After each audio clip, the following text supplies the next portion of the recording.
Well, first of all, I want to congratulate Gary and his guys, his staff, Mississippi State. I mean, through the emotions of us, I just thinking of them and what they pieced together during the course of the year. Gary's a good guy, and he's done a marvelous job with that team. His staff has done a marvelous job. The leadership on the team has stepped up when they needed to. I think in their case, they've gone through a tough set of circumstances, but what they did is they rose above it, maybe because of it. And they're a tough team. There's just no give in to them whatsoever, especially their hitters. As far as we're concerned, yeah, I'm really proud of the boys. I am. I mean, it wasn't a pretty baseball game, but it was a heck of a game to be a part of. There were so many big plays defensively, some big hits. I mean, that last inning I'll never forget. We pieced together a heck of an inning when it looked like the game was over. At the very end there, it was just too far to come from behind, and the right guy was on the mound. But you just have to credit their group. They did a nice job. Thank you, Coach. Questions for Coach Corbin? The play at third, what happened there? The one where the interference was called? He ran into the fielder. Book rule. He's got to give him an opportunity to field the ball. Tim, did you think just attrition of pitching was a factor there in the late innings? Us? Either way. Yeah, I mean, that's part of it. You put young guys in that situation for the first time, and it's difficult to control nerves. I think as a whole, I thought we squeezed it a little bit offensively, but we squeezed it on the mound too. We let off 3 innings with a hit by pitch and a couple walks, and it kind of opened the door for them. We pitched relatively well, but at the same time, we opened innings for them, and 3 of those runs scored. So. Let's have questions for the student athlete now, if you wouldn't mind, for Ethan. Any questions? Yeah. Ethan, you guys obviously have the walk-off. You rallied last night. You rallied tonight in the 9th with your home run. What do you think this says about this team? It's about the loss that you guys fought back like that. Yeah, I mean, there was just, even after game 1, there was constant talk within the team, between ourselves about seeing ourselves doing this and winning the whole thing. I mean, from day 1, before the season even started, we just had a feeling between each other that we were just a mentally tough team. And we just didn't think that we'd ever go down this way, so, I mean, we always believed in ourselves. What was your approach there in the 9th? I mean, were you looking for something to drive? Just trying to simplify in that moment. You can try and do too much in those situations, so I really tried to do less, honestly, and just put a good swing on pitch. Great. You good? 2 or 3 more? Did you know when you hit it that it was? I just watched it. I didn't really know either way. Just was hoping it went out. One more question. Ethan, sorry, go ahead. What do you think these guys can take away from this experience? I mean, just not only just playing in a super regional, but playing in a super regional like that, where it went down to the wire back and forth. I mean, it's just going to build a team going forward. It's the same thing. I mean, experiences like that, they go a long way in the future. So, I mean, it's going to be a positive thing in the end for us. Chris. That was it. Yes. Ethan, thank you very much. Thank you for coming in. Tim, we've asked you a lot about kind of the young guys coming of age and all that, but Ethan, JJ last night, those are guys you've needed those type of big hits. Is there coming of age a little bit of those veteran guys, you feel like, in the series? Well, they performed when the team needed them. There's a lot to be said about that. Ethan at Clemson, Ethan tonight, JJ last night, JJ throughout the year until he got hurt. But yes, I mean, I think those older kids have certainly played well the last few weeks. Tim, what's kind of your explanation for the 9th, where you get 2 home runs, almost a third from Ray in there?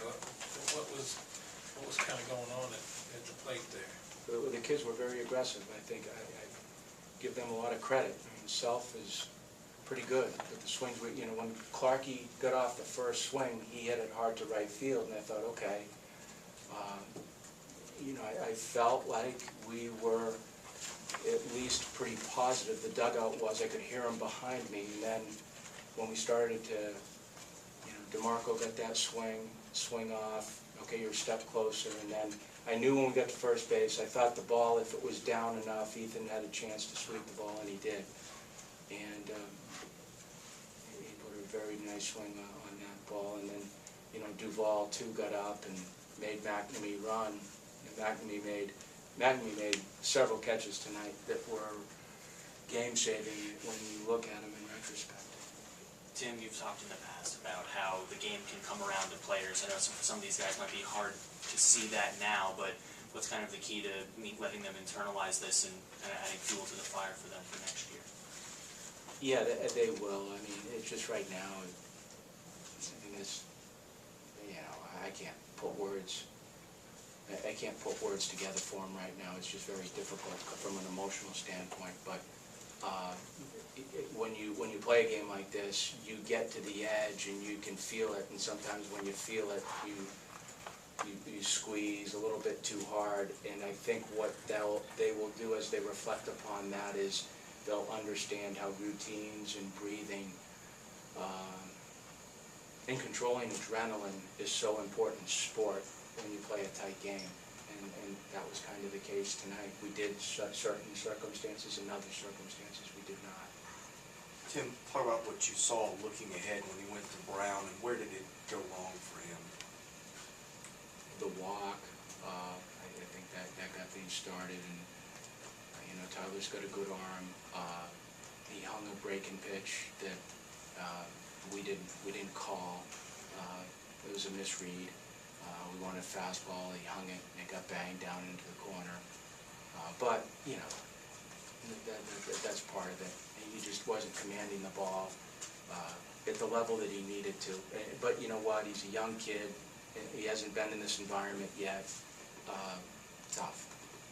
David? Tim, you were ahead very little in these 3 games. How taxing is that on kids to be playing catch up all the time? Yeah, you're playing uphill. It's like you're running a race against someone, and every time you go to speed up, they speed up, and they're just a little bit further ahead. We finally got ahead last night. Looked like we were moving ahead, and then they just kept going. So you got to credit their kids. I mean, you have to. I mean, I thought we were 2 evenly matched teams. We're very similar in a lot of respects. But you have to give those kids credit because they came to our place and were visiting team 2 games in a row, and they won, fair and square. As a coach, Tim, what's it like dealing with back-to-back-to-back nights of just emotional roller coasters? I mean, it's tough, but I mean, that's part of it, I guess. You know, you'll laugh about it someday. This is just a small segment of time. I think, you know, you get away from it, you wonder how long you can do something like this, but at the end of it, it's a lot of fun. I mean, you know how much I make a year. You publicized it, and someone's paying me to do this for that type of money. I mean, I'm never going to feel sorry for it because there was a time where I didn't make jack. So now I'm coaching, and you get these moments. I'll take this every day. I'm just having a tough time for the juniors. I really wanted them to see that they've been through a lot from a personal standpoint, and I really wanted this for them. Maurice? Tim, start to finish, how did you feel about it offensively? I mean, you guys wound up stranded 16. Yeah, I know that. I think that's the try hard in the team. You know, you got guys on base, and they just want to get the hit, and they come up a little bit short, and that's what I mean. They're trying to compete. They're trying to finish, and sometimes the try to gets in the way of the ability to do it. And that's part of sport. That's part of being 18, 19, 20 years old. That's part of learning. But I'll tell you something. You play in these environments right here, their crowd, our crowd, these super regionals. they won't play, they can play professional baseball, but they won't play in meaningful games like this unless they go to the World Series themselves at the next level. These games right here have a lot of meaning to them. They're relevant to a lot of people. There's deep meaning to them. That's why people care so much about what the kids are doing, and the kids care so much about. I just wish they would realize that when they look at college baseball and understand they won't get this again. This won't happen again. You go off, you play professional baseball, you think that that's something special. You know, not like this. Two more questions. Rick in the back. Yeah, Tim, from your viewpoint, how important was Cole Corbin's pitching for them? I mean, in 2 games, he covered 7 1/3 scoreless. Yes, he did. He slowed the game down. He slowed our momentum down. He pitched the ball at chest level, stomach level, where you really couldn't get off good swings. He induced outs. Cole's been very valuable to that team. You know, he did it last year, but he's a gutty kid, and I think that when you look at the win, he had a lot to do with it. He slowed us down big time. Adam, you have one more? Chris. How tough are they to face, not just from your pitchers on the mound, but just from a coaching standpoint, with the way they foul off pitches and work counts to just put the ball in play? I mean, when you're getting to this point in the weekend, you got so many arms that have thrown so many pitches. I would just think that's a nightmare to face, not just for your guys, but for you in the dugout. It's unbelievable when you think about it, the amount of freshmen that they have on their team, and you know, some older kids.